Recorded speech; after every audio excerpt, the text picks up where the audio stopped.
Hi friends, welcome to Deepika reviews. Kalavari Kodalu Kanaka Mahalakshmi upcoming ఎపిసోడ్లో ఏం జరగబోతుందో తెలుసుకోవాలనుకుంటున్నారా? అయితే ఛానల్ను సబ్స్క్రైబ్ చేసుకొని సపోర్ట్ చేయడం మర్చిపోకండి. లక్ష్మి విహారీ మెడలో దండలు పడతాయి. ఇక పైన నుంచి లక్ష్మి మీద విహారీ మీద పూలు పడుతూ ఉంటే లక్ష్మి విహారీ ఇద్దరు కూడా ఒకరి కళ్ళల్లోకి ఒకరు అలా చూసుకుంటూ ఉంటారు. ఇక పద్మాక్షి సహస్ర కోపంగా లక్ష్మి వైపు చూస్తూ ఉంటారు. అమ్మ, చూసావా, అది కావాలనే కాలు జారి కింద పడబోయింది. బావ ఎదురుగా వస్తున్నాడని తెలిసి బావ దాన్ని పట్టుకున్నాడు. వాళ్ళిద్దరి మెడలో ఎవరో కావాలని వేసినట్టే దండలు ఎలా పడ్డాయో చూడమ్మా, పైనుంచి పూలు కూడా ఎలా పడుతున్నాయో. ఇప్పుడే ఆ లక్ష్మి చంప పగలగొడతాను. అందరిలో దానికి బుద్ధి చెప్పాలమ్మా, అప్పుడే దానికి బుద్ధి వస్తుంది అని చెప్పి సహస్ర కోపంగా చెప్తూ ఉంటుంది. సహస్ర, ఆవేశపడకే. ఇప్పుడిప్పుడే ఆ లక్ష్మి మన దారిలోకి వస్తుంది, మనల్ని నమ్ముతుంది, మనము ఆ లక్ష్మికి మంచి చేస్తున్నాం అనుకుంటుంది. ఇప్పుడు సడన్గా వెళ్ళి ఆ లక్ష్మి చెంప పగలగొడితే ఇన్ని రోజులు మనం చేసిందంతా యాక్టింగ్ అని దానికి తెలిసిపోతుందే. ప్లీజే, ఈ ఒక్కసారికి వదిలేవే అని చెప్పి పద్మాక్షి సహస్రను అంటూ ఉంటుంది. అంటే ఏంటమ్మా, ఇప్పుడు నా కళ్ళ ముందు నా బావ మెడలో దండ పడేలా చేసి నా బావ ఆ లక్ష్మి ఇద్దరు ఒకరి కళ్ళల్లోకి ఒకరు చూసుకుంటున్నా కూడా పిచ్చిదానిలాగా వాళ్ళ మొహం చూడమంటావమ్మా అని చెప్పి సహస్ర అంటూ ఉంటుంది.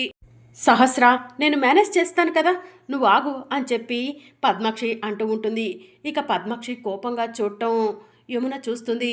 అమ్మ లక్ష్మి, చూసుకోవాలి కదా అని చెప్పి పద్మాక్షి కంటే ముందే యమున లక్ష్మి దగ్గరకు వెళ్ళి అంటూ ఉంటుంది. చూసుకోలేదు యమునమ్మ అని చెప్పి లక్ష్మి అంటుంది. అమ్మ లక్ష్మి, చూసుకోమ్మా, హడావిడి చేస్తే ఇలానే జరుగుతాయి. కింద పడుంటే దెబ్బ తలిగేది. విహారీ పట్టుకున్నాడు కాబట్టి సరిపోయింది అని భక్తవచ్చలం అంటూ ఉంటాడు. అవును లక్ష్మి, కాస్త చూసుకో అని చెప్పి వసుధ అంటూ ఉంటుంది. సారీ విహారీ గారు అని చెప్పి లక్ష్మి అంటుంది. పర్వాలేదు లక్ష్మి అని చెప్పి విహారీ అక్కడి నుంచి వెళ్ళిపోతాడు. మీ ఇద్దరు పైకి అలా నటిస్తున్నా కూడా మీ ఇద్దరి మెడలో దండలు పడ్డందుకు మీరు సంతోషంగా ఉన్నారని నాకు తెలుసు అని చెప్పి సహస్ర మనసులో అనుకుంటూ ఉంటుంది. ఓసే లక్ష్మి, నీ పైన రివెంజ్ తీర్చుకుందామన్నా కూడా నీ కడుపులో నా బిడ్డ ఉంది. నీపై రివెంజ్ తీర్చుకుంటే నా బిడ్డకు ఆ దెబ్బ తగులుతుంది. నా బావతో రాసుకు పూసు నా కళ్ళ ముందే తిరుగుతున్నా నేను నిన్ను ఏం చేయలేకపోతున్నానే అని సహస్ర మనసులో అనుకుంటూ ఉంటుంది. పండు, ఏంటి అలా చూస్తున్నావు? దండలు లక్ష్మి మెడలో విహారీ మెడలో పడిపోయాయి. ఆ దండలు మళ్ళీ అంబిక పెళ్లి కొడుకు వేసుకోవడానికి పనికిరావు, వేరే దండలు తెప్పించు అని చెప్పి యమున అంటూ ఉంటుంది.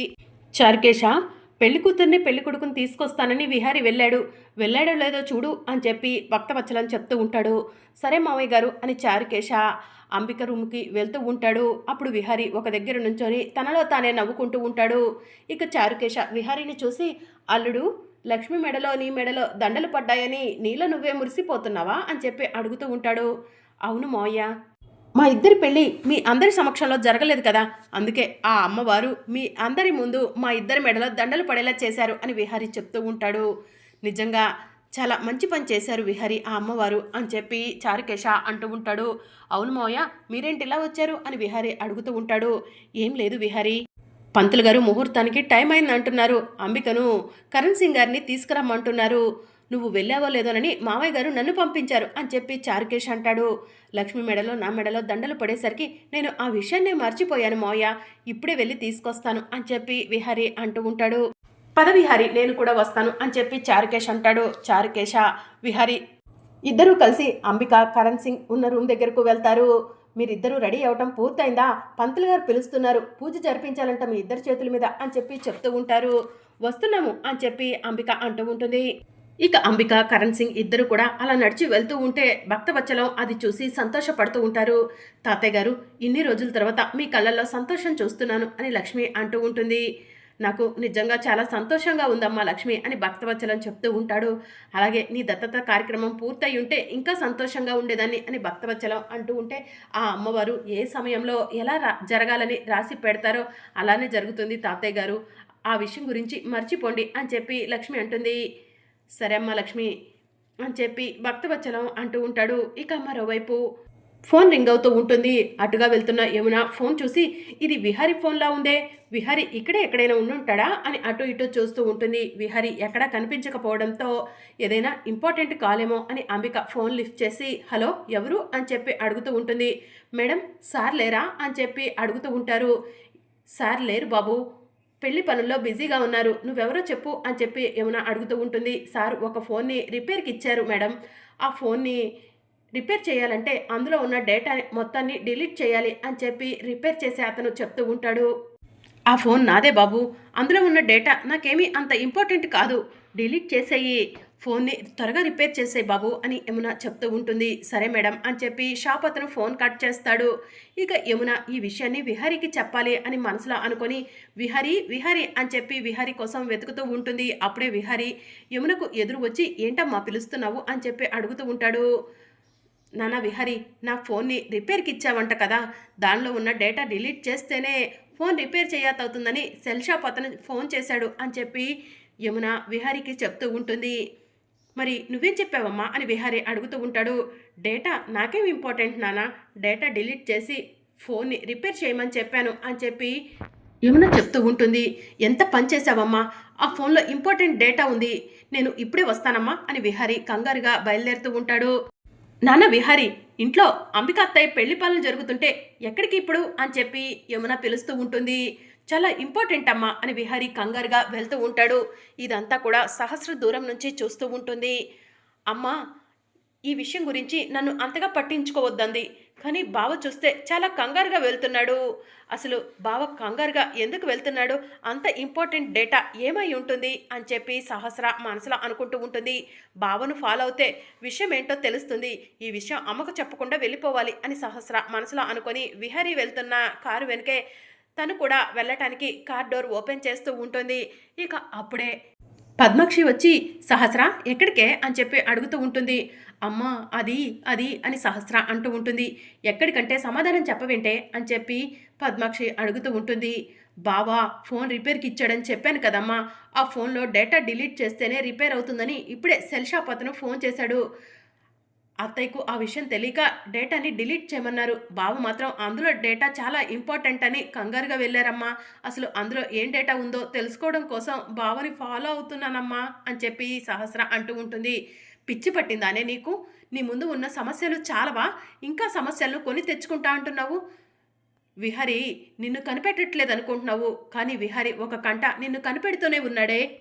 వద్దే, అనవసరంగా కొన్ని సమస్యలను తెచ్చుకోకు అని చెప్పి పద్మాక్షి అంటూ ఉంటుంది. ప్లీజ్ అమ్మా, ఈ ఒక్కసారికి అని సహస్ర అంటూ ఉంటే నోరు మూసుకొని లోపలికి వెళ్ళు అని చెప్పి పద్మాక్షి అంటుంది.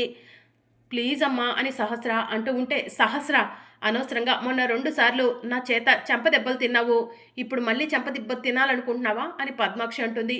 వద్దమ్మా, లోపలికి వెళ్తాను అని చెప్పి సహస్ర అక్కడి నుంచి లోపలికి వెళ్ళిపోతుంది. ఇక విహారీ కంగారు పడుతూ సెల్ షాప్ దగ్గరకు వెళ్తాడు. ఎవరు సార్ మీరు, ఏం కావాలి అని సెల్ షాప్ అతను అడుగుతూ ఉంటాడు. నా ఫ్రెండ్ కృష్ణ ఒక ఫోన్ని రిపేర్కి ఇచ్చాడు, ఇందాకలా మీరు డేటాని డిలీట్ చేస్తేనే ఫోన్ రిపేర్ అవుతుందని మాకు ఫోన్ కాల్ కూడా చేశారు అని విహారీ అంటాడు.